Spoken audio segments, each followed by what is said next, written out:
पुलवामा के पंगलीना में security forces और मिलिटेंटों के बीच झड़प, 3 सिक्योरिटी एहलकार जख्मी, देर रात से गोलियों का तबादला है जारी, इंटरनेट खिदमात मुअत्तल।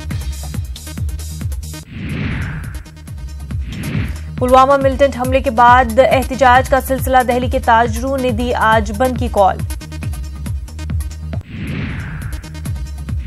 वजीर-ए-आजम नरेंद्र मोदी का बनारस दौरा आज, काशी विश्वनाथ मंदिर कॉरिडोर का रख सकते हैं संग बुनियाद। अमित शाह का जयपुर दौरा आज, लोकसभा इंतखाबात के पेश नजर कारकुनान से करेंगे मुलाकात। प्रियंका गांधी आज कुंभ का करेंगी दौरा, संगम में लगाएंगी डुबकी। आरएसएस चीफ मोहन भागवत का मध्य प्रदेश दौरा आज, कारकुनान के साथ करेंगे मीटिंग। कीर्ति आजाद आज कांग्रेस में होंगे शामिल, बिहार के दरभंगा से 3 बार रह चुके हैं मेंबर पार्लियामेंट। यूपी में अफसरों के तबादले जारी, योगी हुकूमत ने 27 आईपीएस अफसरों का किया तबादला। शीला दीक्षित का मोदी हुकूमत पर हमला, कहा मरकजी हुकूमत ने एक भी वादा पूरा नहीं किया। फारूक अब्दुल्ला का बयान, कहा जब तक कश्मीर का मसला नहीं सुलझता पुलवामा जैसे हमले होते रहेंगे। पुलवामा हमले के बाद सीआरपीएफ के डीजी आरआर भटनागर का बयान, कहा स्टैंडर्ड ऑपरेटिंग सर्विसेज में होगी तब्दीली।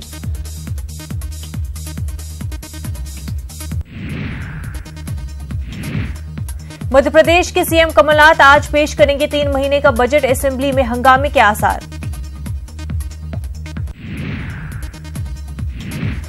देहरादून के शहीद मेजर चित्रेश की आज की जाएगी आखिरी रसूमात अदा, बम को डिफ्यूज करते वक्त हुई थी शहादत।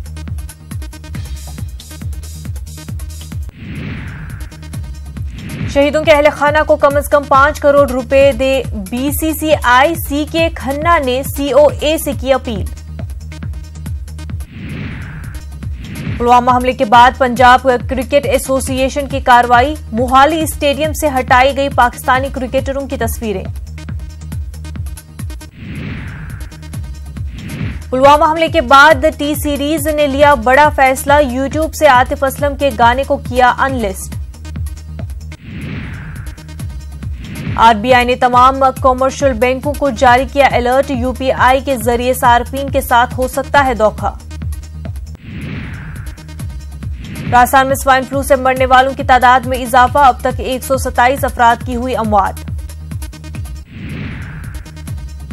केरला के कासरगोड में 2 यूथ कांग्रेस लीडर का कत्ल, मोटरसाइकिल सवार बदमाशों ने किया कत्ल।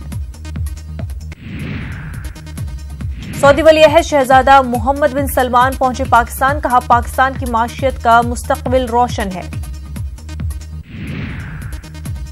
शाम में दाइश के जिहादियों को घेरे में लेने का एसडीएफ का दावा, दाइश के आखिरी किले को फतेह करने की तैयारी। ईरानी अवाम को तकसीम करने की कोशिश में लगी है अमेरिका और इसराइल, ईरान के सदर हसन रूहानी का बयान। West Indies cricketer Chris Gayle का ऐलान, वर्ल्ड कप के बाद इंटरनेशनल वनडे मैच से लेंगे रिटायरमेंट।